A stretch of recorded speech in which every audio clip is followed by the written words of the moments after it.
From a small prison gang to a global organization, these men have created a world where the currency is fear, and where everyone has to look behind when walking alone at night in the bustling capital of Caracas. This is the story of the Venezuelan Mafia, Tren de Aragua. The rise of the Tren de Aragua. The rot of corruption festers in the strangest of places. It's a mesmerizing tale that starts with the lack of authority and order in Venezuelan prisons, most especially the Torocan prison, which grew to be some sort of headquarters. The vacuum of power needed to fill in these prisons, and the government negotiated some control of them with a few crime lords, known as the Pranes, who would eventually become the leaders in the organization and development of the crime empire. Certain fingers point to El Chino Pereira, who later died in 2016. But regardless of what happened, they were able to set their feet within, and internal control of the prison transferred seamlessly to the gang members. Today, these men are over 5,000 strong. By the time they expanded to Caracas in the 2010s, the Tren de Aragua had become more than just a street gang. It was now a transactional gang that overpowered other gangs. They dipped their hands in every pie: narcotics, human trafficking, black market operations, you name it. And this rise was far from accidental. It was calculated, ruthless, and effective. From the ashes of a nation's influence, a new, ugly creature was born. If you made it this far, how about you consider subscribing to the channel and liking the video? It really helps us out and allows us to keep bringing you high-quality content about the Mafia world. Thanks, we appreciate you. Pecking order and structure. Since they are basically a group of convicts who found themselves at the fore of a large organization, they do not have the same type of structured hierarchy that governs groups like the Yakuza, the Italian Mafia, or the Chinese Triads. One would think that this means they're incompetent wannabes who manage to secure holds despite not having a very restrictive promotion structure. But it's impressive that they have managed to spread over 8 countries, including the United States, despite not having such a rigid structure. But this is not to say that the Tren de Aragua is without top dogs. There's a vertical structure that everyone answers to that seems somewhat adaptable, at least to the outsider. The official leader of the gang is known by the name of Niño Guerrero, who led the group till 2023 when he fled from their headquarters in Tocoran prison. Beside him, there are Larry Chaga and Johan Bratisha, 2 men who are almost as important to the group as Guerrero is. These 3 men sit at the very top of the Venezuelan Mafia and are known to their underlings as the 3 Daddies. From what is observable, these men hold influence over even the branches of the organization in other countries, with members of those branches responding to their leadership based on a strange mixture of trust, loyalty, and vibes. Other members of the group may hold functions like accountants who run the finances, enforcers who spread terror and lead niches of their many businesses, and soldiers or mules who do the grunt work. Again, it is quite impressive how the group has managed to amass such influence in a short amount of time. Rituals.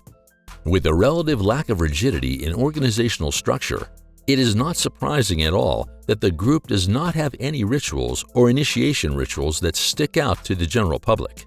Though some of its members have tattoos, it is not because of official obligations. Officially, members do not have tattoos that signify membership so that they can fly under the radar and carry out their dirty work. Infamous members. As expected, the 3 Daddies are definitely the members with the most infamy. Starting at the top, we have Big Daddy Niño Guerrero, who started his criminal career by attacking policemen in the micro-trafficking business in 2000. 5 years later, he killed an officer that already had built a bit of a reputation for himself. He was captured in 2010 and sent to the Tocoran prison, where he escaped and was sent again a year later. What happened between 2013 and 2015 was a mystery, but in 2015 he showed up at a neighborhood in one of the turfs of the gang and promised to improve life for the residents there. The influence of the group continued to spread by this time, and the Tren de Aragua was basically a resort by this point. It had swimming pools, a children's playground, an ice cream parlor, restaurants, a zoo, and many other facilities you wouldn't have seen on Alcatraz Island. Niño Guerrero lived in a 2-story home in the prison. But in 2023, the government launched a large-scale operation that took back control of the place. Guerrero escaped and has been at large ever since. However, tons of evidence points out that he has continued to influence the organization behind the scenes. The next daddy is Larry Changa, co-founder of Niño Guerrero. Changa was responsible for spreading the group to Chile, migrating and expanding the business there, and then fleeing to Colombia and continuing to lead the group in Chile from there, while also seeking to expand to Colombia. While in Chile, he had set up a legal business there, a fast food restaurant and bakery, and then dabbled in drug trafficking on the side. He was captured in Quindío province in Colombia earlier this year. It seems this is the end of the road for him, but one cannot bet against it. The last daddy, Johan Betrica, on the other hand, has a $4 million bounty on his head and seems to be leading a very massive illegal gold mining gang in Bolivia state. And though there are rumors that Niño Guerrero is shacked up with him there, the law enforcement observes from a distance, as these are not men to be trifled with. Phases of international expansion. Caracas, the capital city of the country, fell easily to the grand expansion of the Tren de Aragua, which did not even stop there. Though each phase of expansion was helped along by certain conditions, the group took these to their advantages and rode the wave. And by 2018, they exploded from Venezuela to the international stage. The exploration phase was the final phase. The group focused on exploiting migrants and maintaining a low profile, just like in every other city, and their arrivals were mostly opportunistic as opposed to strategic. They located themselves alongside migrant routes and strategically positioned themselves in areas with large populations of diasporas. To fund their activities, they focused on smuggling migrants, extorting them, and sexually exploiting the women, leading to their next phase. The penetration phase was next. Here, the group integrated into local economies and clashed with rival gangs. Since some of the areas had little to no levels of gang violence and mostly had low barriers of entry, the gang infiltrated quite easily. With more resources, Tren de Aragua took their illegal businesses to a larger scale. They even went into the business of loaning large amounts of money for even larger interest rates and dipping their hands in kidnapping occasionally. The final phase was the consolidation phase, where the group would successfully integrate into a community with the help of money laundering ventures, corrupt officials, and brute force. By the time anybody knew what was happening, it was already too late, and they were already a significant threat to deal with. Operations. Though law and order are maintained within the city of Caracas, given that it's the capital, the gang has managed to consolidate itself within the underworld. The realities of the citizens are not as lily-flowered as you can be due to the gang's presence. Caracas was an important stepping stone in their rise to international infamy.